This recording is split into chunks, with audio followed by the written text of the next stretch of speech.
Well, hey there, beautiful souls. It's Steph with Beautifully Changed. I'm a life and relationship advisor. I believe in love and kindness and personal growth. This podcast is designed to send you positivity and love and personal development tools. I want you to know that you truly are enough. And I want to give you the tools to help you get there if you're not already there. And if you are, let's maintain that. Well, good day there, my friends. This episode, I just want to talk about letting go, or perhaps living a life so that when you get to that wonderful, wise old age, the words "I wish" don't fall off your lips. I was listening to one of Gary Vee's videos this morning, and he talks about how he had spent a lot of time with elders, and he would ask them about their lives, and every single one of them would say, "I wish." And then they would say whatever it was, that I didn't care so much about what other people thought, and I actually did what I wanted to do.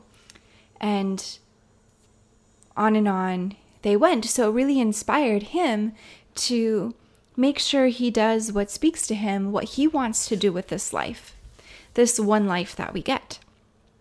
And that made me reflect on mine a little bit, especially as I was reading everybody's comments and all that good stuff. And, I think about the blessings that we've had in my own life, and maybe you can reflect on yours. One of the jobs that my mom had when I was growing up was she was a CNA at the nursing home in the town I grew up in. And she took us all the time to go and visit with the residents in the nursing home. And though I don't remember them telling me "I wish," I just remember being around them and hearing my mom talk about the respect and the love she had for elders and how much wisdom they have and all that good stuff.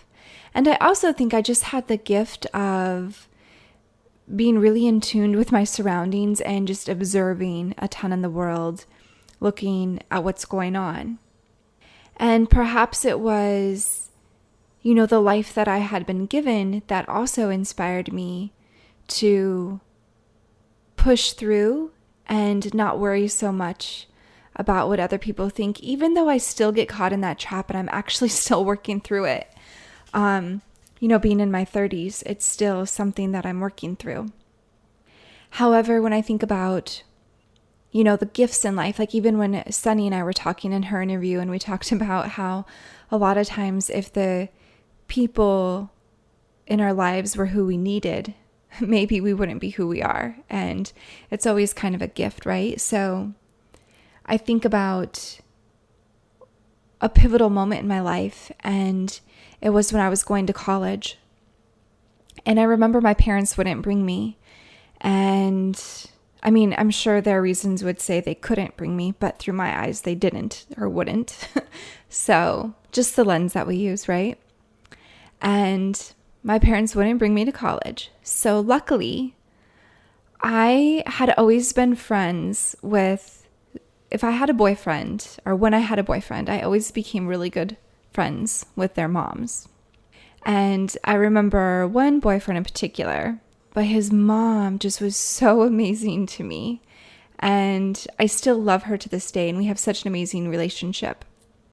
And anyway, we had dated my junior year of high school, and I was still able to ask her a year and change later if she would be willing to drive me 6 hours away. It could have been more than 6 hours, like 6.5, just depends on the roads. If she would drive me 6 hours one way to college. And she delightfully said yes. And she made it such an amazing time. She said, "Oh, this is going to be a girls' road trip."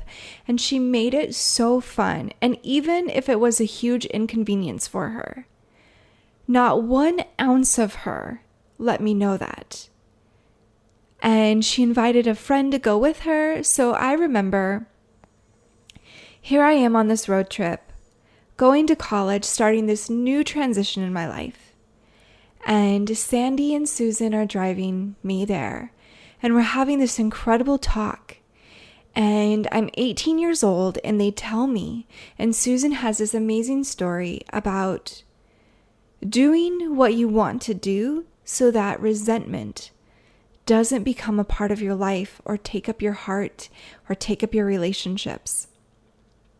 Even if the other person doesn't necessarily like it, if you want to do it, you do it.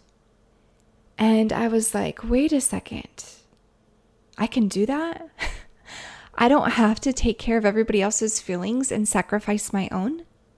And that was a huge pivotal moment for me. It was such a huge seed that was implanted. And I was like, you know what?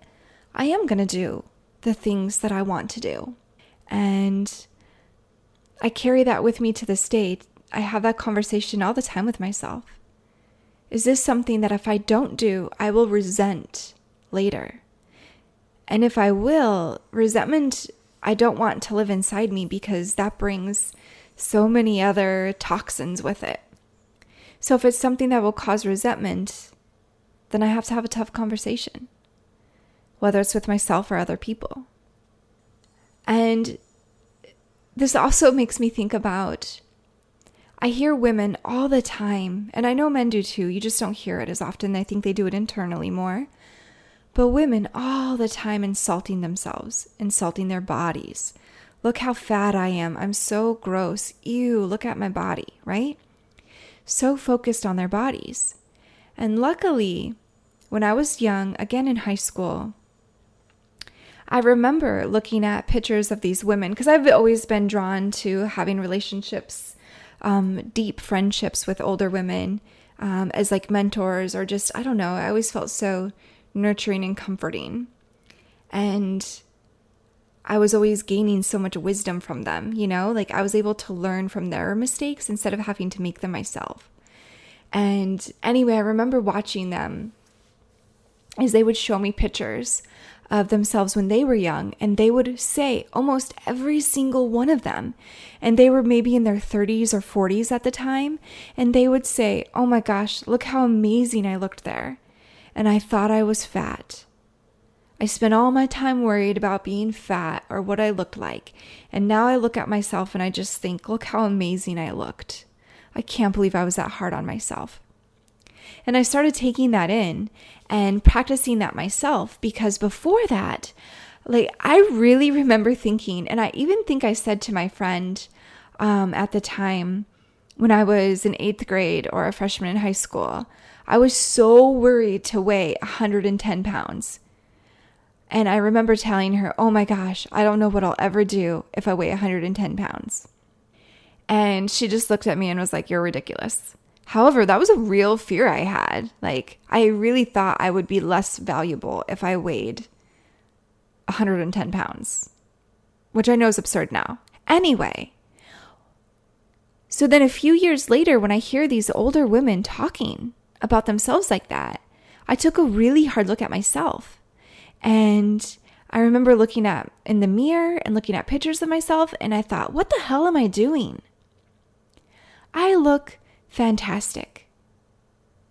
And there's things I can do to make sure that I feel good about myself.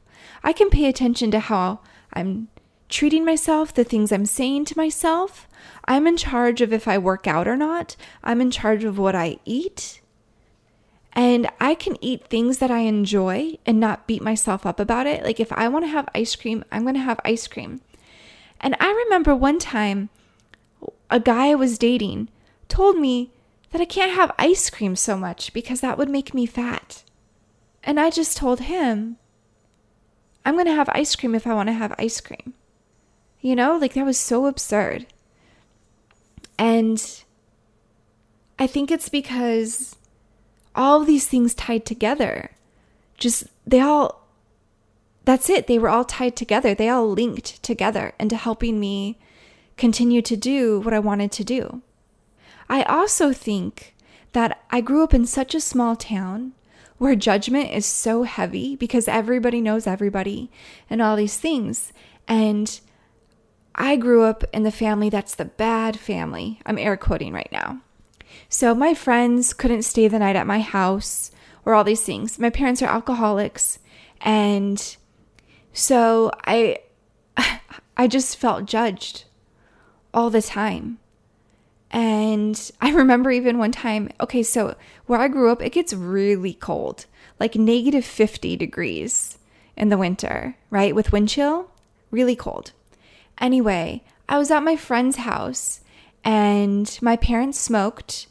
I remember I went to her house, and when it was time for me to leave, I went to get my coat.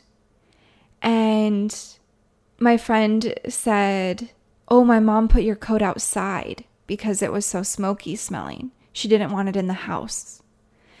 And I remember leaving, walking out into the freezing cold to put on my now freezing cold jacket and walking home feeling so crappy. But you know, the thing is, I didn't necessarily feel crappy about myself. I felt so sad that another mom would treat a child that way, that another human would be so hurtful. So it's those little things also that made me realize how we treat people really does matter. And then I also lived in foster care for a while when I was little. So I lived in foster care for a year. So with all of these things that I now see as gifts to me, because they really help me move a little bit faster than some people are when it comes to letting go of what other people think or say or judge. And as I talked about the other day with Keone, as Keone helped us all understand that no one can truly judge us anyway because they don't have all the information. So I guess all these experiences were such gifts to me because now I'm ahead of the game. I'm still in my 30s and I'm letting go more and more every single day, worrying about what other people think, about trying to do things that please them. I mean, heck, I'm doing this podcast, and a year ago, 2 months ago, I was too scared to do the podcast. And then I reminded myself, you know what's on the other side of fear? Growth. And I know that we can all do hard things, that it's essential for us to do things that are worthwhile to us in this life. I'm not willing to sacrifice my life so that other people can say less negative comments about me. Because people are going to say what they're going to say anyway. Heck, if I do my hair in a way that people don't like, someone could say something about it. Do you know what I mean? Or if I wear too much makeup or not enough makeup or use a filter or don't use a filter. Or if I drink tea or don't drink tea. Or if I homeschool my son or if I don't homeschool my son. I mean, there's a camp in every single topic that you could think of.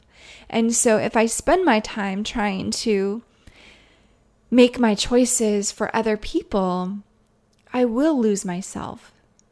And I will be the person when I'm old to say, I wish I would have done this. I wish I would have done that. I wish I would have appreciated my body more. I wish I would have spoke to people about what was on my heart. I wish I would have said the hard things to people, right? So now my wish list is going to be much, much, much shorter. And that feels really good. And I hope that you will find ways to make your wish list much, much, much shorter. As we grow, we often hear people when they're, I think usually it's around when they're in their 60s, they're all of a sudden like, I don't know, I just don't care anymore. I just don't care what anyone else thinks. And I don't know, I want to invite us all to start that process now. Like, let's dig into that now. And I don't mean go around being a jerk.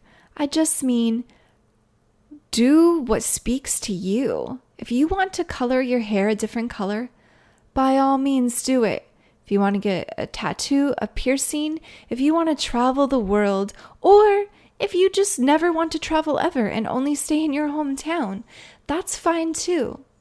Do what speaks to you so that your wish list is also much, much, much shorter if we are lucky enough to make it to 90. And maybe you can also ask yourself that question. If I don't do this, will resentment show up? And if your answer is yes, then decide what will you do. I'm on the journey to my best life, to my best self. I have a lot of work to do, and I'm doing it. And I know you are too. Baby steps or huge, giant, large steps get us where we're going. We have a mountain to climb, you guys, and we do it by starting at the base, one step at a time. And we enjoy the view, and we enjoy the journey. We enjoy what's around us right now, wherever we are. And every once in a while, we look up at the top of the mountain to see our progress, to see what's to come, to assess what we could do, where we are now. However, our main focus stays on the step that we're currently in and encouraging us to continue taking steps. I don't know, you guys, I think we got this. I think we can be the group that when we get to 90, our only wish is that everyone else lives the life they want from the beginning. Well, those are my thoughts today, you guys. And I hope you have a really great day. I know I'm going to. And know that you truly are enough. Know that with everything inside. And thank you for coming on this journey with me. I appreciate you. And as always, you can connect with me on Instagram at Beautifully Changed or through my blog at beautifullychanged.com. I'm sending you so much love and positivity, and I wish you happiness and true joy. Have a wonderful day. Thank you so much, and I will talk to you later. Bye.